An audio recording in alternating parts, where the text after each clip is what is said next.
Hi நண்பா, இந்த ஒரு வீடியோவில் நம்ம என்ன பார்க்க போகிறோம் அப்படின்னா, குட் பை டாக்லி திரைப்படத்தில் இருந்த ஒரு நியூ அப்டேட் வந்து பார்த்தீங்கன்னா வெளியே இருக்குது. அதாவது விடாமுயற்சி திரைப்படத்தை தொடர்ந்த குட் பை டாக்லி திரைப்படத்தில் நடிகர் அதிசார் கூட மீண்டும் திரிஷா மேம் வந்து பார்த்தீங்கன்னா இணைஞ்சிருக்காங்க. அது மட்டும் இல்லாமல் குட் பை டாக்லி திரைப்படத்தோட ஷூட்டிங் குறித்த அப்டேட் வந்து பார்த்தீங்கன்னா வெளியே இருக்குது.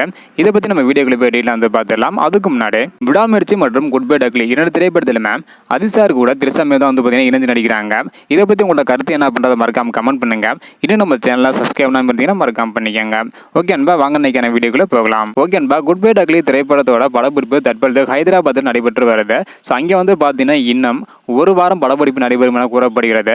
அதனைத் தொடர்ந்து அடுத்த கட்ட படப்பிடிப்பு வரும் செப்டம்பர் மாதம் முதல் தொடங்க போறாங்களாம். அதுவும் ஸ்பெயின்ல தான் அடுத்த கட்ட படப்பிடிப்பு நடைபெறும் அப்படின்ற சொல்லியிருக்காங்க. ஸோ இந்த திரைப்படத்தில் அதிசாருக்கு ஜோடியாக திரிஷா மேம் வந்து நடிக்கிறாங்க. இதுதான் தற்போது வெளியாகி உள்ள நியூ அப்டேட். ஓகே அன்பா, நீங்க குட் பை டாக்லி திரைப்படத்துக்கு வெயிட் பண்றீங்களா இல்ல விடாமுயற்சி திரைப்படத்துக்கு வெயிட் பண்றீங்களா அப்படின்றத மறக்காம கமெண்ட் பண்ணுங்க. இந்த வீடியோ பார்த்தீங்கன்னா மறக்காம எல்லாருக்குமே ஷேர் பண்ணுங்க. ஓகே அன்பா, தேங்க்யூ.